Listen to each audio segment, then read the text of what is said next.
Purihin po ang Ama at purihin siya sapagkat ang dakilang Ama ay patuloy at patuloy po nag-aakay sa inyong lahat. Kaya sa pagkakataong ito, ibinibigay ko po muna sa inyo ang isa nating kapatid, ang ating kapatid na Tia Elena, upang ihayag ang kaganapan sa kanyang kabiyak sapagkat may mensahe po yun para sa inyong lahat. Muli magandang umaga at maraming salamat.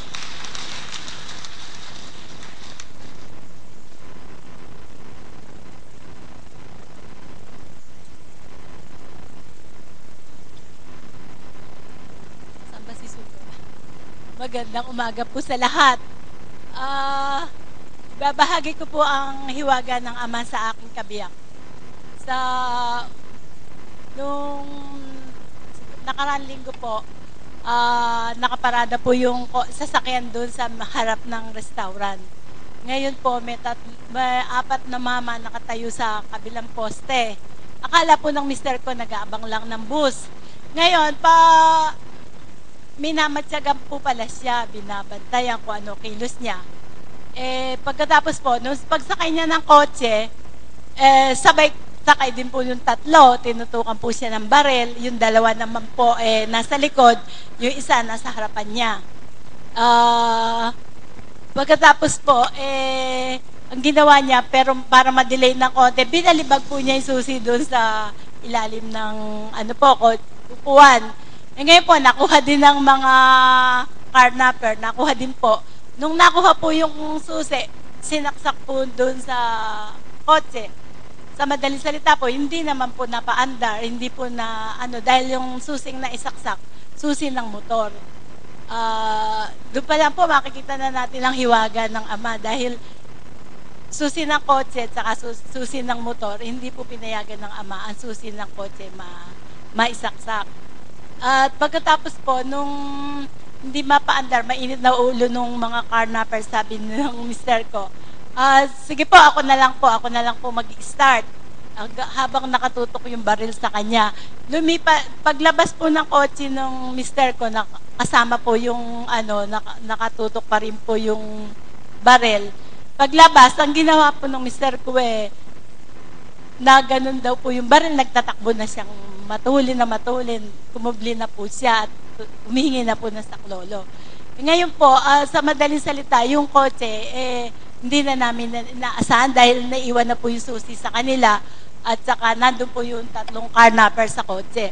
Ang nangyari po, doon sa kotse, meron po kami Divine Mercy doon Ang nangyari po, bandang huli, yung 3 carnapper, akala po namin wala na yung kotse dahil nasa kanila ka po yung susi. Ngayon po, yung carnapper, bandang huli, sila na po yung nagtatakbo ng matuli nagtatakbo. Talaga pong nakita ko po ang hiwaga ng Ama, yung pagkilos ng Ama dahil po maraming posible na pwedeng makuha na yung kotse, pwede na siyang barilin, pwede na pong maitakbo yung kotse, pero hindi po talaga naganap dahil nakita ko po kung paano siya pinaplano, ganun din po pinaplano ng Ama kung ano dapat niyang gawin. Kaya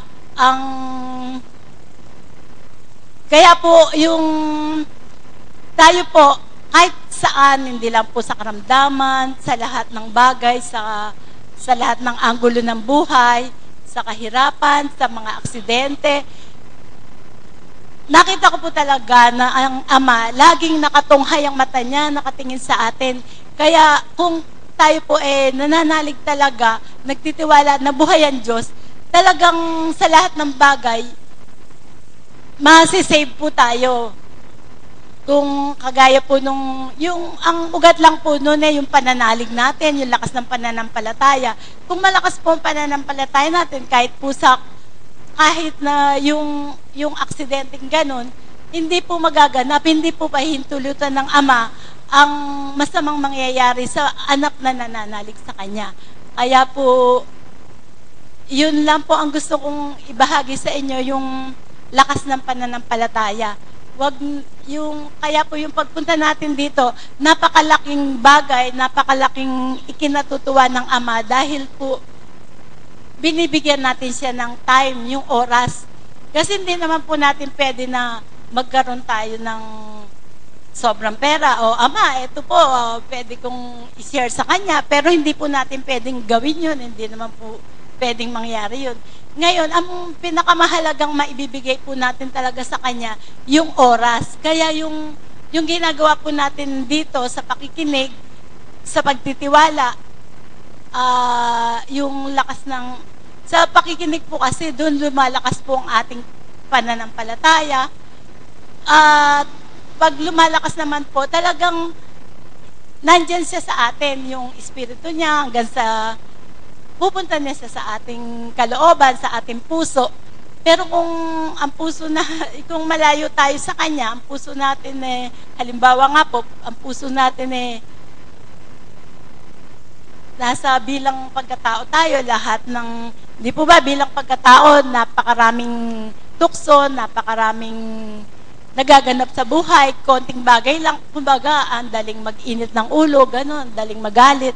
Pero pag nandito po tayo at si Kristo ang nasa puso natin, maiwasan po natin, malalayo po tayo sa lahat ng tukso. Kaya po, salamat, nandito pa tayo, salamat, binigyan tayo ng Ama ng ginagamit niya para maging guide natin, para masundan natin yung gusto ng Ama, masunod natin yung kalooban niya, makasunod tayo sa kanyang kagustuhan. Yun lang po. Maraming salamat po. Buhay po ba ang Diyos? Purihin po at sambahin ang ating Panginoon. Kung napagtanto niyo po ang binahagi nating kapatid, sadya nga pong napakahiwaga ng ating Diyos.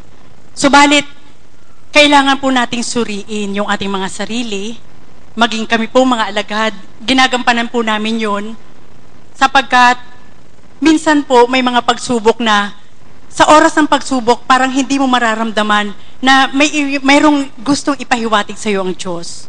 Subalit kapag andoon ka na yung sa oras ng halimbawa isang balon, nahulog ka doon, kapag ang tao ang tinawag mo, bibigyan ka lang ng kamay, di ba? Para iahon, aahunin ka. Kung hindi ka makaahon, hindi ka makakaakyat. Subalit ang Panginoon, kapag siya'y gumawa po ng hiwaga, kapag nasa balon ka, bababa ang Diyos, papangkuhin kayo at iaangat kayo. Amen po ba? Ganun po kumilos ang ating Panginoon. At yun po ang nais ng ating Panginoon sa ating lahat, yung magbigay po tayo ng malalim na pananalig at pagtitiwala sa kanyang kapangyarihan.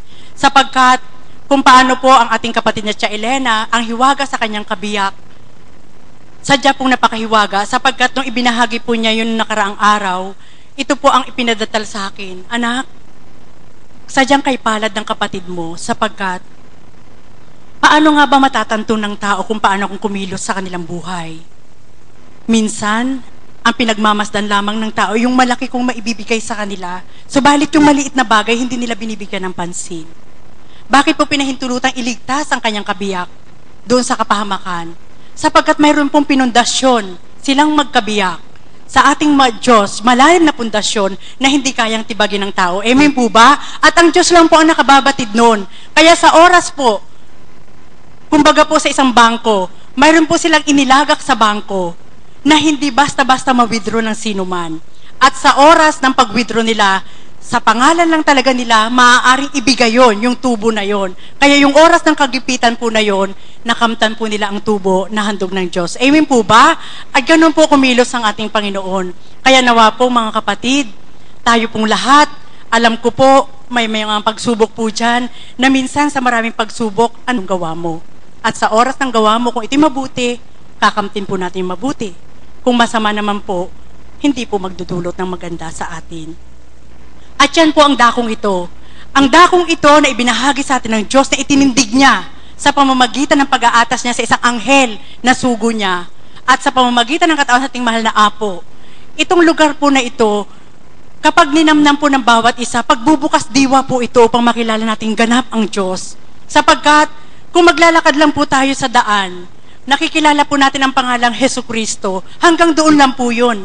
Subalit kapag dito po kayo sa lugar na ito pumarito, yung pangalang Hesus Kristo, may sentence pa po yun. Malalim po. Kaya kailangan po, yun po ang saliksikin natin. Ano ang nakapaloob dun sa pangalang Hesukristo?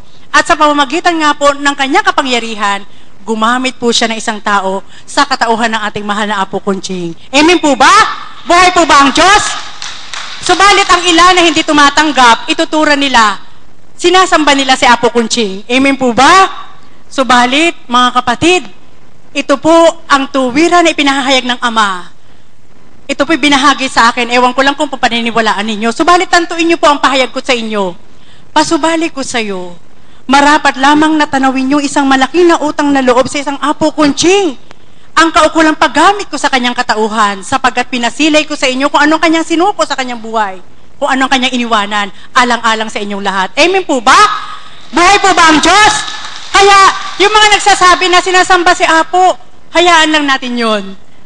Yung nagsasabi na paranoid na kami kay Apo, hayaan lang natin yon. Basta ang mahalaga po, si Apo Kunching ay ginagamit ng ating Panginoon at hindi natin makakausap ng tuwiran ng Diyos kung hindi sa pamamagitan ni Apo Kunching. Amen po ba? Bakit po? Sapagkat kami din po sa unang buhay namin, hindi po namin naririnig yung salita ng Diyos. Hindi po namin nababanaag na kami kinakausap na sa isip namin, kundi ang kinakausap namin gumawa kami ng kasalanan. Subalit hindi yung Diyos ang nakikipag-usap sa amin. Subalit nung kami pumarito sa lugar na ito, sa pamamagitan ng mahal na Apo, ipinakita niya, pinasilay ang kapangyarihan ng Diyos sa pamamagitan ng kanyang katauhan. Marami po kayong mababanaag. Kaya kapag pinasisilay po niya yung palad niya, tantuin niyo po, siyempre po, hindi po nakabulagat ang mata ninyo, wala po kayong makikita sapagkat nagsusuri kayo. Pumikit po kayo. At doon sa pagpikit po ninyo, sabi nga ng Panginoon, mapalad ang naniniwala sa hindi nakikita. Amen po ba? Pero sa pagpikit po na yun ninyo, makikita nyo po ang hiwaga ng Diyos sa kanyang katauhan. At kapag tumanggap na po kayo at naniwala at nandalig ng gusto, kahit nakadilat po kayo, makikita nyo si Kristo sa kaya po Kunching. Amen po ba? Buhay po ba ang Diyos? Alam nyo po, sadya pong pinahayag at pinahintulutan ng Ama ang lahat ng ito sapagkat masidhi na po ang kanyang pagnanasa na makamtan kayo. Tingnan nyo nga po, masidhi po ang pagnanasa ng Ama na makamtan kayo. Isipin nyo po, Ama, nais kayong makamtan. Samantalang ang ibang ama, pinababayaan ng kanilang anak. Subalit ang Ama, ang totoong Ama, ang nais niya'y makamtan po tayong lahat. At ano po yung dapat nating gawin? Amen po ba? Kaya sa bawat pagsubok po, tanggap lang po tayo ng tanggap.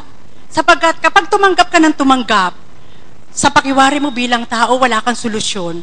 Ang Ama na po ang magpaparte-parte ng lahat para mabigyan mo ng solusyon ang para sa'yo. Amen po ba? Ganun po yung nagagampanan po namin sa lugar na ito. Ganun po kung paano kami nagbabahagi. At ang napakasarap po mga kapatid, alam nyo po, pag lahat po tayo ay dinadatalan po ng Espiritu, ang Espiritu ay nasa katawan na natin, subalit hindi pa po natin nasasaliksik. Kapag nasa